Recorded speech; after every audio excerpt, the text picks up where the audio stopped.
네, 솔직 담백한 두 전문가와 함께 돌직구 전략을 들어보도록 하겠습니다. 매주 금요일 이 시간 함께하고 있죠. IBK 투자증권의 정경민 팀장, 김종효 위원과 함께합니다. 안녕하세요. 네, 안녕하세요. 네, 물론 지난주 금요일장에서도 상당히 시장 분위기가 좋았는데 그보다도 일주일 사이에 더 좋아졌습니다. 코스피는 2140포인트까지 바짝 다가섰고 코스닥도 700포인트 목전에 두고 있는데 이제 뭐 코스피 같은 경우에는 사상 최고치 2228포인트를 넘어설 것이다. 거뜬히 넘어설 것이다라는 의견이 나오고 있는데요. 어떻게 보시나요, 팀장님? 저도 거기 어느 정도 좀 동조는 하고 있습니다. 지금 이 상황에서 뭐 누가 감히 뭐 스톱을 외치겠습니까? 뭐 좀 저렴한 비방용어를 쓰자면 이 시점에는 뭐 못 먹어도 고를 외쳐야 되는 그런 시점이 아닌가 좀 생각이 듭니다. 고를 얼마나 외쳐야 됩니까? 저는 뭐 계속해서 좀 봐야 될 것 같아요. 네. 네. 근데 뭐 최근까지는 어찌 보면 약간 전략이 필요 없는 그런 시장 분위기였을 수도 있죠. 뭐 주가 모멘텀이라는 단어 또 유동성 장세라는 단어가 참 어울리는 그런 시장 상황을 보여줬습니다. 지수 강세론을 저는 좀 펼치고 있는데 뭐 최근에 계속해서 유동성과 밸류에이션 매력이 아직까지는 좀 유효한 것 같고요.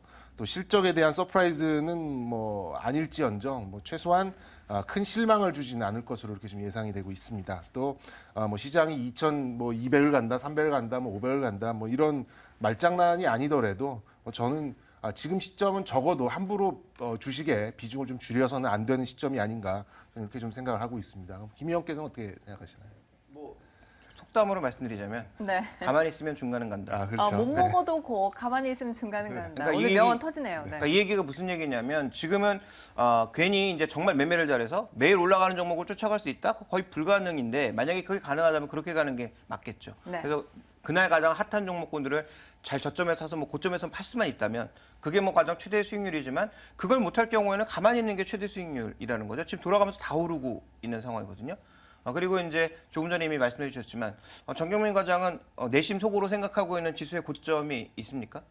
뭐 딱 떨어지게 몇 가지 간다 뭐 이런 제가 소수점까지 맞춰야 뭐 되나요? 신내린 그런 사람도 네. 아닌데 저는 대체로 전고점 정도 한번 노려볼 수 있는 그런 뭐 분위기는 되지 않을까라는 생각을 하고 있어요. 네, 전고점. 저도 마찬가지고 뭐 정경민 과장도 마찬가지고 대부분의 전문가들도 마찬가지지만 우리가 무슨 뭐 점쟁이도 아니고 지수를 맞출 수 없고 지금 시장을 끌고 가고 있는 가장 중요한 근거는 유동성이라면 뭐 제가 보기에는 고점 예측 자체가 의미 없다 이렇게 판단하고 있기 때문에요. 결국은 이제는 반대로 말씀드리고 싶어요. 그동안 제가 말씀드렸던 건 종목이 좋다라는 말씀을 여러 번 드렸는데 네. 이제는 우리가 좀 살펴봐야 될 건 일부 종목들은 좀 너무 과열됐다라는 거죠. 그럼 그런 종목군들에 대한 투자 전략을 수정하는 것 정도가 필요한 것이지 시장에 대한 전반적인 상승 분위기, 시장의 순환매 분위기는 뭐 크게 변하지 않을 거다 이렇게 보고 있습니다. 네. 지수 강세론을 또 한 번 확인을 했습니다. 앞서 말씀하셨던 그 주도주들을 확인을 해봐야 될 텐데 최근에 흔히 주도주라고 꼽히는 것들 업종별로도 또 순환매가 일어나고 있습니다. 과연 어떤 업종에 포커스를 맞춰야 되냐라는 거죠. 네. 뭐 최근에 순환매라 부를 수도 있고 뭐 그냥 굳이 갖다 붙인 이름일 수도 있고 그렇게 생각이 드는데 네. 최근에 이제 트로이카, 뭐 플러스 화학, 트로이카 이제 건설, 은행, 증권, 그다음에 하나 플러스 하자면 화학 요게 이제 2,100에 맞는 그런 지수를 그 힘을 좀 보여줬는데요. 뭐 좀 나눠서 얘기를 하자면 건설은 잘 모르겠습니다. 뭐 그들의 회계 처리도 좀 갸웃거리게 된 부분도 있고 이게 뭐 정부에서 말하는 용비 어천가로 만든 건지 아니면 진정 펀더멘탈이 살아나는 건지 저는 이 부분에 대해서 좀 말을 아끼도록 하겠고요. 화학 같은 경우 그래도 저는 많이 양보를 해서 최근 시장을 올린 그런 이제 공로가 있어서 저는 중립 정도는 좀 된다는 생각입니다. 그렇지만 기저 효과라는 것은 뭐 많아야 두세 번인데 이미 그 카드를 한 번 쓰지 않았나 좀 생각이 좀 들고 현재 그 주가의 정당성을 보여주려면 좀 계속해서 좀 나아가는 그런 수요의 증가 모습을 보여야 되지 않을까라는 생각이 들고요. 증권 같은 경우에는 이제 못 먹어도 고의 핵심을 좀 달리고 있었는데 지난 1분기 실적이 작년 1년 동안의 성적과 좀 맞먹고 있습니다. 그래서 조금 부담스러운 부분은 있지만 그래도 좀 반짝 상승이 아니라 추세적인 부분이 어느 정도 좀 있기 때문에 저는 이 정도의 수익에 만족하시는 분들은 뭐 정리를 하더라도 뭐 어느 정도는 비중을 좀 가져가시는 것이 돼야 되지 않을까 이렇게 좀 보고 있습니다. 우리가 증권주에 대해서도 한번 얘기한 적이 있었는데 그러면 제가 이제 정말 궁금해서 여쭤보는 건데 네. 증권주 뭐 사야 됩니까? 저는 뭐 사야 되나요? 그러니까 자본금이 가장 큰 한 뭐 위에서 한 3개 정도를 좀 보고 있는데 딱 그러니까 하나 꼽아라 그러면 저는 대우증권. 네, 제가 그 얘기를 드리고 싶었던 건데 어차피 네. 초반 랠리를 이끌었던 게 이제 중소형증권사들이었거든요. 그렇죠. 정말 뜨겁게 달궜는데 최근 들어선 중소형증권사들이 조금 주춤주춤거리는 사이에 대형사들이 치고 올라오고 있단 말이죠. 그래서 지금 아마 증권주를 고민하시는 분들, 중소형주를 갖고 계신 분들은 조금 뭔가 불안감이 나타날 만한 시기고 오히려 대형주를 갖고 있는 사람들이 조금 안정적인 흐름이 나타날 수 있으니까 저도 이제 중소형주 중에서 뭐 유진투자증권 뭐 그다음에 유한타 이런 것들을 말씀드렸었는데 서서히 좀 대형주 쪽으로 옮겨가야 되는 게 아닌가 이런 생각은 들고 있어요. 더불어서 이제 붙여서 말씀드리자면 저는 1분기 실적만 놓고 보게 되면 2분기 상반기까지는 IT 핵심 부품과 IT 장비의 실적이 제일 이제 긍정적인 모습이 나타날 거다라고 보고 있습니다. 이들 종목에 대해서는 조정 시 매수 관점, 홀딩 관점이고요. 그다음에 이제 지금 시장을 이끌고 있는 화장품, 제약, 바이오, 증권, 게임 이거 다 좋은데 밸류 부담은 분명히 나타날 수 있고 실제 성적표를 까봤을 때 조금만 시장의 눈높이에 맞추지 못하면 흔들릴 가능성이 있다라는 거죠. 이들 종목에 대해서는 매도는 아니지만 트레이딩 정도의 의견을 좀 드리고 싶고요. 그다음에 마지막으로 살펴봐야 될 건 하반기에 길게 봤을 때 뭘 사야 되냐? 저는 은행주, 그다음에 중국의 인프라 투자은행과 관련된 종목군들에 대해서 여전히 관심을 가지고 봐야 된다라고 보고 있습니다. 네, 너무 많이 올라온 종목들에 대한 밸류 부담이 있기 때문에 은행주라든지 또 아시아인프라 투자은행 관련주들에 관심을 가져보자 의견을 내주셨습니다. 자, 이렇게 시장 얘기를 쭉 하는데 가장 중요한 묵직한 종목들이 있죠. IT, 전차군단들을 저희가 빼놓고 있어요. 이 종목들 없이도 잘 갈까요? 어떻게 보시나요? 저는 뭐 매매를 하지 않으시더라도 최소한 시장의 열쇠가 될 수 있는 그런 포인트다 이렇게 좀 말씀드리고 싶은데 현재까지 어찌 보면 개인들이 참 좋아하는 그런 시장의 분위기였습니다. 지수도 나쁘지 않고 유동성도 있었고 뭐 모멘텀도 강했고 뭐 이런 부분이 있는데 뭐 속된 말로 소위 제일 센 놈한테 붙으면 먹을 수 있는 그런 시장이었죠. 반대로 개인들이 제일 싫어하는 시장이 뭘까 좀 생각을 해보면 지수가 뭐 하루에 뭐 20포인트, 30포인트 올라가는데 시가총액 세상에 몇 개만 올라가고 내 종목 안 오른 그런 종목이 개인 투자자들은 아마 가장 싫어하는 그런 게 아닌데요. 수급의 열쇠를 들고 있는 외국인이 현재 시장을 사고 있는 걸까? 아니면 종목을 사고 있는 걸까? 이 부분을 좀 고민을 해봐야 될 것 같은데, 뭐 김 의원께서는 어떻게 생각하시나요? 뭐 저는 여전히 아주 또 종목이라고 좀 보고 있고요. 지수를 사는 게 아니기 때문에 이렇게 IT, 그다음에 자동차가 좀 불안한 게 아닌가 보고 있습니다. 그래서 저는 뭐 이들 종목에 대한 투자 의견은 뭐 간단합니다. 삼성전자, SK하이닉스 전 여전히 좋게 봐야 된다라고 보고 있고요. 이건 아직도 뭐 중국이 진출한다고는 하는데 1, 2년 안에는 대체 불가능이라는 거죠. 그래서 IT 대형주들 중에서는 이 두 종목을 좀 좋게 보고 있고요. 그다음에 자동차는 여전히 완성차보다 부품주 쪽에 무게를 둬야 된다라고 보고 있습니다. 우리 시장에서는 완성차는 이미 글로벌화되어서 추가적으로 여기서 더 늘리느냐 안 늘리느냐의 싸움인데 조금 뭔가 숨에 차 보이거든요. 그러니까 벤턴급에서 최근에 한 미들급 정도까지 이제 급은 올렸는데 여기서 헤비급까지 가는 게 이제 굉장히 힘들다라는 거죠. 왜냐하면 헤비급까지 올라가게 되면 파워 올라갈지 몰라도 몸이 느려지거든요. 그러니까 몸이 느려지면 그동안 몸이 날래서 얘를 좋아했던 거였는데 몸이 느려진 파워력만 세진 현대차를 과연 사람들이 좋아할까? 기존의 헤비급 강자들이 너무 많기 때문에 그 부분에 대해서는 좀 좋게 볼 수 없다 이렇게 보고 있습니다. 그래서 자동차는 오히려 뒤늦게 치고 올라오고 있는 뭐 타이어라든지 부품주들 중에서 글로벌화되고 있는 종목군들과 함께 현대차가 투자를 계속하고 있는 만큼 현대위와 같은 종목군들의 무게를 두는 것이 이들 업종에 대한 투자 전략은 뭐 변하지 않고 그대로 유지하고 싶습니다. 네. 네. 뭐 좀 네네네. 덧붙이자면 네. 저는 이제 좀 성급할 수도 있지만 지금까지는 외국인들이 이제 종목을 산 게 맞는데 엊그제 보니까 뭐 은행주가 뭐 상한가까지 가고 이런 부분이 나오더라고요. 이렇게 본다면은 서서히 시장으로의 베팅을 좀 움직이고 있지 않나라는 생각이 들고 있는데요. 뭐 선물도 뭐 하루 2,000계약, 3,000계약 순매수 들어오고 핸들을 위로 놔놓고 또 그만큼의 이제 현물 단에서 좀 매수가 나오는 거 봐서는 한국 시장을 사는 그런 분위기도 이제 조금씩 시작되는 게 아닌가라는 좀 성급한 판단을 좀 볼 수 있겠는데 그렇게 본다면 가장 쉬운 길을 외국인들이 택하겠죠. 가장 쉬운 길이 뭐죠? 선물로 지수 상단 열어놓고 뭐 비차익이든 뭐 아니면 그냥 위탁 매매를 통해서 시가총액 상위를 이제 사는 그런 부분이 나오게 될 텐데 저는 그래서 삼성전자, 현대차 수익률이 얼마 안 될지언정 어느 정도는 포트폴리오에 좀 채워 나가야 되는 시점이 좀 오고 있지 않나라는 말씀을 좀 드리고 싶어서 이 전차에 대해서는 좀 관심을 좀 둬야 된다 이렇게 다시 한번 좀 점검드리고 싶습니다. 네, 이 전차에 대해서는 장기적인 관점에서 긴 호흡을 갖고 살펴보시는 게 좋겠다라는 두 분의 의견을 확인을 했습니다. 자, 그렇다면 대외적인 여건은 또 얼마나 잘 굴러가고 있는지 살펴보도록 하죠. 일단 국제유가가 연중 최고치를 기록하면서 반등을 했습니다. 관련주들 흐름도 좋아지겠죠? 네, 뭐 정유주들 뭐 수급풀은 먼저 보죠. 뭐 SK 이노베이션, 네. S-오일, 기관은 꾸준한 매수로 좀 물타기에 좀 성공한 것 같고요. 외인들도 좀 간헐적으로 좀 순매수에 나오고 있으면서 좀 원유의 그 보유 손실 부분이 좀 커버되는 게 아닌가 뭐 이런 효과를 좀 가고 있는데 제가 보기에는 좀 매매 행태에 관한 거죠. 뭐 지금 10만 원이고 적정 가치를 15만 원으로 본다면 얘네들은 이제 15만 원이었다 바로 매도를 하지 않습니다.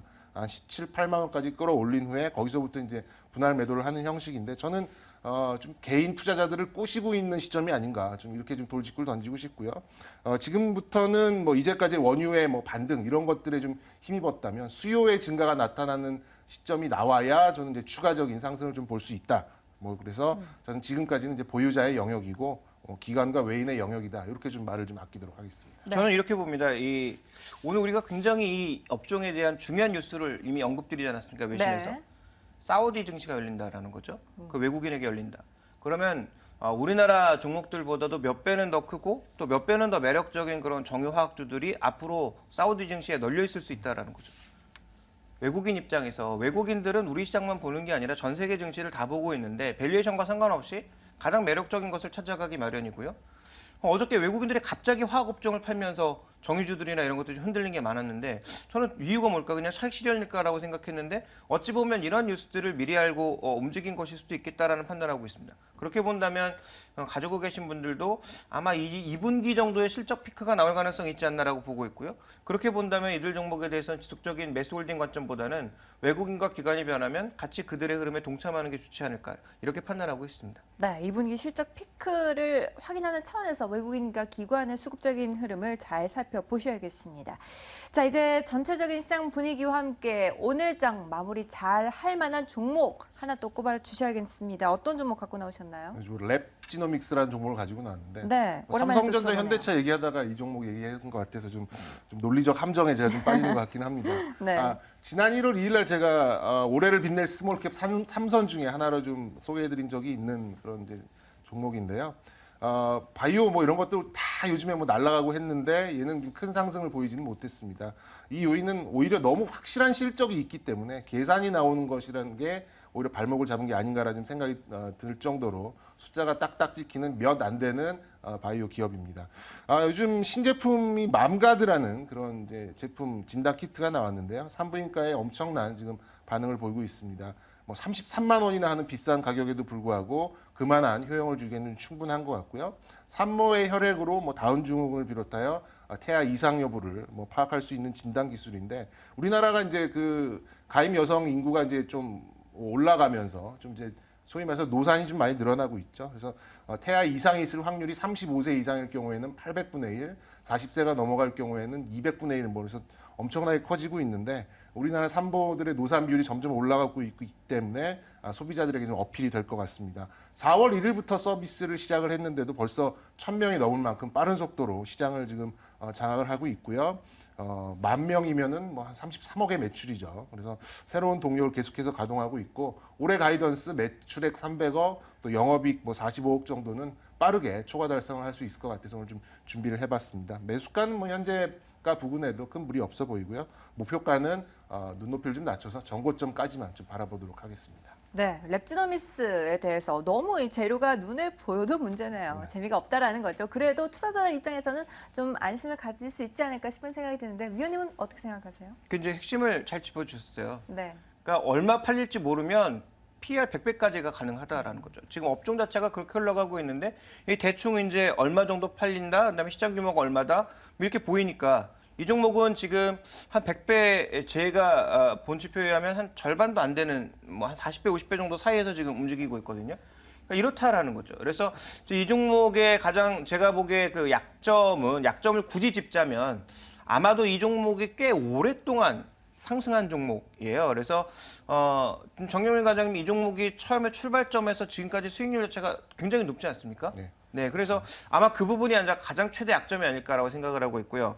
또 하나 이제 우리가 좀 주목해봐야 될 거는 그 관련된 종목군들 중에 대장주들, 또 바이오 종목의 대장주들, 제약주의 대장주들 이런 것들이 갑자기 뭐 어떤 이슈가 터져서 확 꺾이게 되면 과연 이 종목이 잘 버틸 수 있을까? 그 두 가지를 좀 주의하셔야 될 것 같아요. 그러니까 그 두 가지를 제외한다면 말씀해 주셨다시피 뭐 다른 종목 대비해서 최근 덜 오른 부분도 있고 밸류에이션적으로 상대 업종 내에서 상대 비교를 했을 때는 밸류에이션적으로도 조금 뭐 괜찮은 모습을 나타내고 있어서 그나마 숫자가 돌아오고 있는 종목이라는 점에서는 좀 안정적인 모습 보이지 않을까 이렇게 예상하고 있습니다. 네, 그럼 이 두 가지 문제점에 대해서 정경민 팀장님께서 명확하게 답을 내주시죠. 네, 뭐 많이 올라왔다라는 불안감이 있는데 이 뭐 부분은 지금 어떻게 해결해 보면 좋을까요? 동종 기업을 뭐 좀 말씀해 주셨는데 뭐 동종 기업으로는 뭐 C젠, 뭐 마크로젠, DNA 링크 뭐 이런 것들이 있죠. 뭐 매출액 300억, 400억, 뭐 순수익으로 연간 100억도 안 찍히는 회사가 뭐 1조에 가까운 뭐 시가총액 8천억 뭐 이렇게 나가고 있습니다. 그만큼 밸류에이션의 매력은 동종 업계 내에서는 상당히 좀 돋보이는 부분이고 제가 보기에는 이 가이던스를 좀 빠르게 좀 달성할 걸로 좀 봐지기 때문에 오히려 PER 부분은 오히려 좀 낮아질 가능성도 있다 이렇게 좀 봐집니다. 그리고 이제 큰 상승을 보였던 것은 이게 작년 12월에 상승을 했던 그런 부분이 좀 있었기 때문에 동종 업계의 좀 눈높이를 맞추니라고 어느 정도 이제 빠른 속도의 그 눈높이를 맞추는 작업이 좀 있어서 좀 상승을 했다라는 좀 생각이 좀 들고요. 뭐 어느 정도 이제 밸류를 찾아가는 자기 가치를 찾아가는 그런 부분에서 지금 현재 기간 조정 아닌 기간 조정을 좀 받고 있기 때문에 주가 상승 부분에 대해서는 큰 뭐 그런 부담은 없지 않나 좀 생각이 들고 또 이 회사의 특징이라고 본다면 뭐 창투사나 여러 좀 기관들이 상당히 많은 부분을 70% 가까이 좀 들고 있기 때문에 한 번에 좀 블록으로 매도가 나올 가능성도 좀 적다 이렇게 좀 봐줄 수 있겠습니다. 네, 추가 상승에 대한 부담이 적을 것이다. 수급이 탄탄하게 받쳐주면서 특히나 올해 들어서 거의 거래량이 터졌다라고 보시면 되겠습니다. 이런 부분들 꼼꼼히 체크해 보시기 바랍니다. 자, 아쉽지만 또 두 분과 인사를 해야겠습니다. 다음 주에 또 뵙도록 하죠. 정경민 팀장, 김종효 위원과 함께했습니다. 말씀 감사합니다. 네, 고맙습니다.